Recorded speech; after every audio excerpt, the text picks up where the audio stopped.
Então vamos para a próxima questão, acompanha aí. Durante uma obra em um clube, um grupo de trabalhadores teve de remover uma escultura de ferro maciço colocada no fundo de uma piscina vazia. 5 trabalhadores amarraram cordas à escultura e tentaram puxá-la para cima, sem sucesso. Se a piscina fosse preenchida com água, ficaria mais fácil para os trabalhadores removerem a escultura, pois, aí vem as opções. Então vamos repetir. 5 trabalhadores amarraram corda à escultura e tentaram puxá-la para cima sem sucesso. Não tiveram força, né, para remover essa escultura que estava dentro da piscina.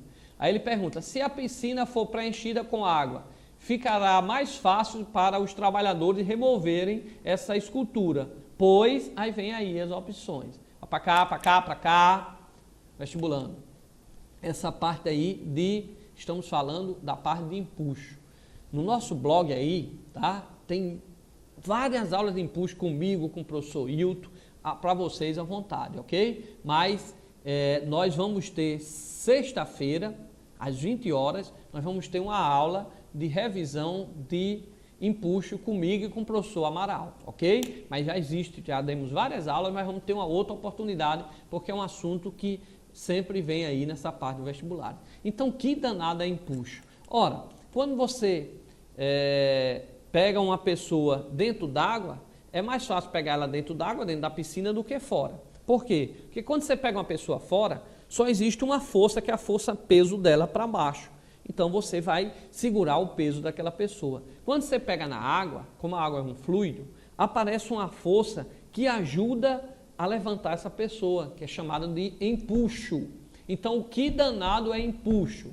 É uma força provocada por um fluido, ou seja, por um líquido ou pelo ar, quando o seu volume é deslocado. Por exemplo, por que um balão sobe? Porque o balão, lógico que a densidade dele fica menos denso do que o ar, porque ele é aquecido, diminui muito a densidade. Mas como ele desloca o ar, aí o ar faz uma força no balão e faz ele subir. Essa força a gente chama de empuxo. Então, empuxo não tem nada de novo, empuxo é uma força. Então, vou até escrever, olha aí na telinha. Acompanhe na telinha. Que danada é empuxo? Você pode dizer que o empuxo é uma força, tá? A única diferença é que ela é sempre vertical e para cima, ok? Então, é para cá, para cá, para cá. Então, quando você coloca alguém dentro d'água, essa pessoa, esse objeto, desloca a água. Então, como ele desloca um certo volume de água, então ele recebe, em função do que ele deslocou, ele recebe uma força para cima. Então existe a força peso da pessoa, que é a terra atraindo ele, mas existe uma força para cima, que é chamada de empuxo, tá? Então, se tinha 5 trabalhadores na questão querendo puxar essa estátua, lá que estava dentro da piscina, eles não conseguiram, porque o peso dela era maior do que a força deles. Aí um teve ideia, vamos colocar água, que se eu colocar água, essa escultura vai ficar dentro d'água, então vai deslocar um certo volume de água, então essa água, esse líquido, vai fazer uma força para cima, que é o empuxo. Aí junto com a nossa força, possa ser que o empuxo junto com a nossa força seja maior do que a força peso e a escultura sobe. Então ele perguntou isso, ó. Ficará mais fácil, acompanhe lá a questão na telinha, ficará, se a piscina for preenchida com água, ficará mais fácil para os trabalhadores remover a escultura, pois, então nós vamos marcar aí a letra E, ó. O que é que diz a letra E que vocês leram lá no Enem?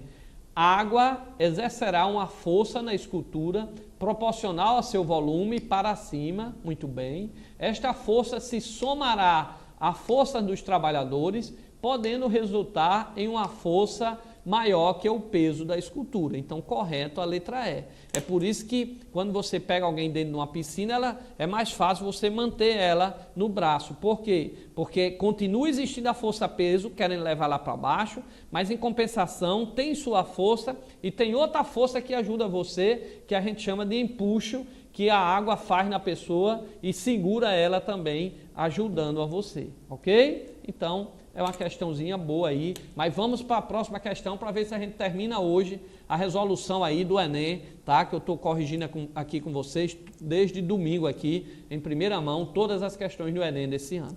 Próxima questão. Ao colocar um pouco de açúcar na água e mexer até a obtenção de uma só fase, prepara-se uma solução. O mesmo acontece ao se adicionar um pouquinho de sal à água e misturar bem.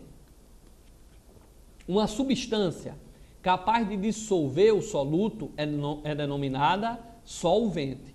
Por exemplo, a água é um solvente para o açúcar, para o sal, que também diluiu, e para outras substâncias. A figura a seguir ilustra essa citação. Suponha que uma pessoa, para adoçar seu cafezinho, tenha utilizado 3,42 gramas de sacarose. Aí deu o peso molecular da sacarose, 342. Para uma xícara de 50 ml do líquido, aí deu o volume lá da xícara. Qual é a concentração final em mols por litro de sacarose nesse cafezinho? Então ele quer a molaridade. Se ele quer mol por litro, ele quer a molaridade, ou assim, cada um representa aí por uma letra, tá? Então, ele disse que pegou sacarose, tá? Colocou num cafezinho, em 50 ml do cafezinho, e quer saber a molaridade. Então, a questão do Enem de cálculo, ele deu as opções, olha como é que a gente resolve ela, bem fácil. Vou botar aqui no cantinho, olha aqui para o cantinho, depois a gente olha para o número. A molaridade, que eu vou representar por essa letra, mas tanto faz, é o número de mol sobre o volume. O volume ele deu, ó, 50 ml. Então eu já tenho o volume. Para achar a molaridade, só falta eu achar quem? O número de mols. Aí você pergunta, professor, e se eu esquecer essa fórmula? Que o vestibular vem, molaridade é número de mol sobre volume. Mas se eu esquecer, como é que eu sei que a molaridade é número de mol sobre volume? Ó, vestibulando, olha aí. Vou apagar aqui e vou voltar para a questão. Olha aí o que foi que ele pediu, ó. Qual a concentração final? Qual a concentração final em mols por litro? Então, mols é N, litros é volume. Então, ele quer N sobre V, tá certo? Então, ele quer número de mols sobre volume. Então, às vezes não vem a fórmula, mas está bem fácil aqui de você tirar do texto. Ele pediu a concentração final em mols por litro. Mols é N, litros é volume. Então, eu quero N sobre V. Voltando lá para a questão, eu botei quem é molaridade? Molaridade é N sobre V. Por isso que eu utilizei essa fórmula aí, ok? Mas vamos apagar aqui e vamos resolver a questão. Então, molaridade eu botei aqui, ó. Molaridade, tá? Representei por um M maior, tá aqui, ó. Vai ser o número de mol sobre o volume. Turma, o volume ele deu 50 ml. Só que tem que ir para litros, tá? 50 ml dá 0,05 litros. Tá aqui, ó. O volume eu botei 0,05 litros. Como é que eu acho o número de mols? Aí o número de mols é bem fácil, ó. O número de mols é a massa sobre a sua massa molecular, o peso molecular. Quanto foi a sua massa? Ele disse que botou 3,42 gramas. Quanto foi o peso molecular que ele deu? 342. Então, para achar o número de mols, é só dividir a massa pelo peso molecular.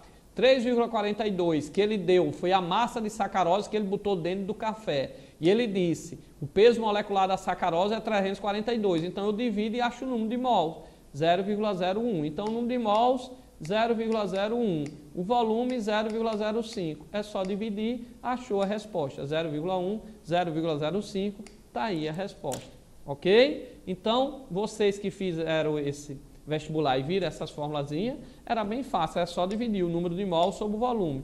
O volume ele deu 50 ml.